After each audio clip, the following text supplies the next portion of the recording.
Por exemplo, Abraão, né, orando por um herdeiro, que não tinha filhos.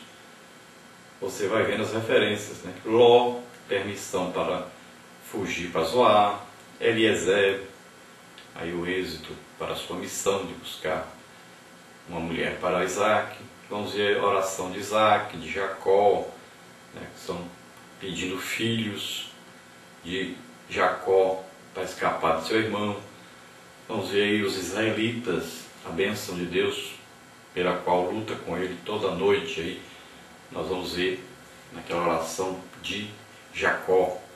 Vamos ver os israelitas brigando aí, lutando pela liberdade da escravidão e orando a Deus. Vamos ver Moisés orando para alcançar a terra prometida, os israelitas para poder vencer o rei de Canaã, o Gideão, né? As orações de Sansão, a oração de Ana, de Davi, de Salomão, de Elias, Eliseu, Jeoacás, Ezequias, tudo orações no Antigo Testamento. Nós vemos aí até a oração para que o exército sírio ficasse cego. Vamos ver a oração de Jabes, vamos ver o exército de Abias, vamos ver Asa, Josafá, temos aí Manassés. Então tudo são orações no Antigo Testamento. Vamos ver a oração de Neemias, vamos ver Agur, de Jonas, Zacarias, e no Novo Testamento várias orações também. Nós estamos estudando sobre o Antigo. E nós temos aí outra oração de intercessão também, no Antigo Testamento, como as orações feitas por Abraão, depois orações feitas por Moisés, por Samuel, Salomão, por um profeta, por Elias, Eliseu, Ezequias, os levitas, aí Êxodas, Neemias, Jeremias. Então são vários tipos de oração e vários servos de Deus que oraram. Nós vamos passar agora ao nosso questionário, onde nós passaremos aí pelos diversos pontos da nossa lição, a lição escrita pelo pastor Eliezer de Lira e Silva, tendo como consultor doutrinário e teológico o pastor Antônio Gilberto, a revista da CPAD. Vamos então passar pelo questionário e olharmos esses pontos. Nós podemos ficar tentados muitas vezes a dizer: mas será que Deus ouve a nossa oração? Será que uma pessoa como eu, normal, pode orar e Deus atender? Então, a respeito disso, Tiago diz que Elias era homem como qualquer um de nós, sujeito às mesmas falhas. E ele orou e Deus atendeu a sua oração, ouviu a sua oração. Então, não tenha dúvidas, Deus ouve as nossas orações. E nós temos o Espírito Santo que sonda nossas vidas e ele leva a nossa oração ao intercessor, a Jesus Cristo, nosso Salvador, que está à direita do Pai intercedendo por nós.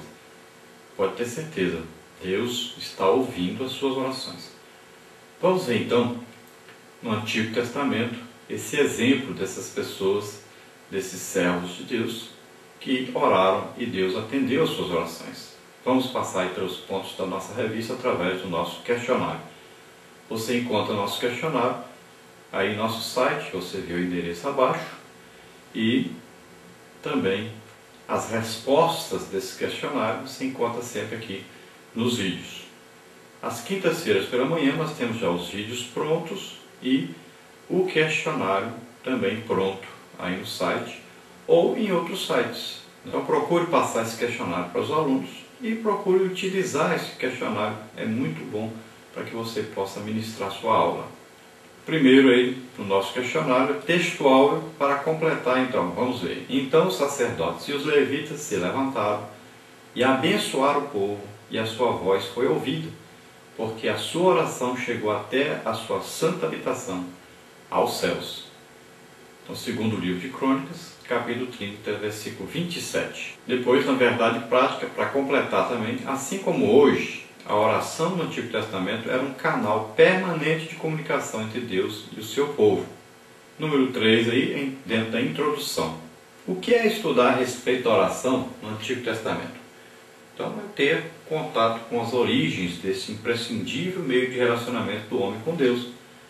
Nas principais divisões do cânon judaico, citadas por Jesus Cristo em Lucas 24, 44, nota-se que a oração sempre foi uma prática das pessoas que possuíam intimidade com o eterno Deus. Então nós podemos olhar para o Antigo Testamento e ver que a oração sempre esteve presente na vida do ser humano.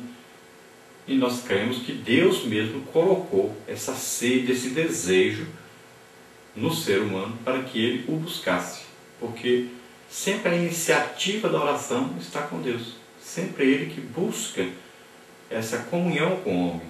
Sempre ele que busca esse diálogo com o homem.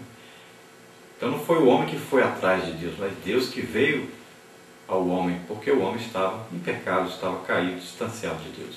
Então Deus sempre busca esse relacionamento com o homem, e esse relacionamento deve ser feito então dentro da intimidade que é a oração.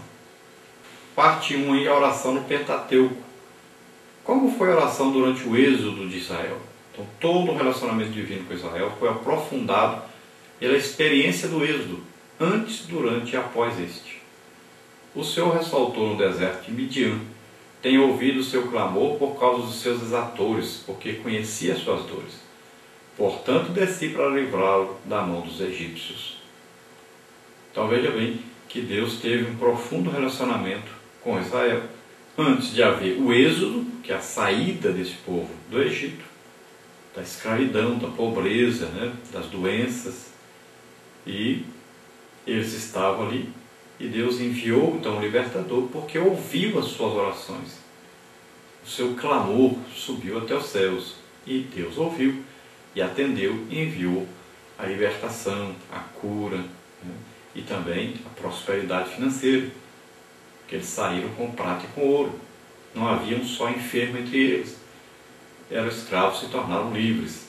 Então Deus fez grandes milagres, maravilhas, e libertou esse povo e os conduziu à terra que ele havia prometido. Então existe aí um relacionamento de oração desse povo, de clamor desse povo a Deus, e uma resposta de Deus para essa oração. Número 5, como foi a gratidão de Israel a Deus pela libertação do Egito? Então o povo de Deus era feliz e agradecido ao eterno Deus por ser liberto do jugo do Egito, da escravidão, do cativeiro, da aflição, o mesmo dos seus filhos hoje. Após sair do Egito e sofrer a perseguição do exército de Faraó, que acabou morto no Mar Vermelho, o povo de Israel, uma vez livre, exultou e agradeceu ao Senhor. Então o povo manifestou a sua gratidão, o seu louvor, cantando, dançando, batendo palmas, batendo instrumentos, tocando instrumentos musicais. Ficaram muito alegres, satisfeitos e louvaram o Senhor. E manifestaram essa alegria, esse agradecimento ao Senhor. Número 6. Que tipo de adoração o crente eleva ao Senhor se estiver sempre em sua mente a grandíssima libertação operada em sua vida com a sua entrega ao Senhor Jesus, conversão e salvação? Então, sabendo que tudo é recebido pela graça e amor de Deus, esse crente se prostrará agradecido diante daquele que o livrou da escravidão do pecado e tirou do reino das trevas para a sua maravilhosa luz, e também testemunhará de Cristo para os outros. Então veja bem que esse é o resultado na vida do crente, que ele reconhece que também era escravo, também pobre e também vivia doente. E tudo isso ele recebeu pela graça de Deus através de Jesus Cristo. Então ele recebeu de Deus a libertação, a cura, e também a prosperidade, tudo vindo de Deus, para ser usado onde? Na obra de Deus, inclusive o seu próprio corpo. Então tudo pertence a Deus e tudo volta para Deus. Nós somos aqui como canais de Deus para abençoar a todos. Número 7. Como foi o esquecimento e a ingratidão de Israel para com Deus? Então o povo de Deus demonstrou ingratidão ao esquecer-se daquele que o ajudou e também daquilo que dele receberam. Em sua obstinada ingratidão, Israel mentiu ao afirmar que a comida que haviam deixado para trás no Egito era de graça, pois foi paga com trabalho escravo. Israel foi ingrato e descuidado ao deixar o Egito com pessoas não crentes entre eles. Então, quando Israel fez amizade com os povos inimigos, quando Israel começou a adorar os deuses daqueles povos, demonstrou uma tremenda ingratidão para com Deus, se esquecendo do favor que Deus havia lhes feito, esquecendo o amor que Deus havia lhes demonstrado. E ainda por cima mentiram dizendo que a comida lá era de graça, que lá pelo menos tinha que comer.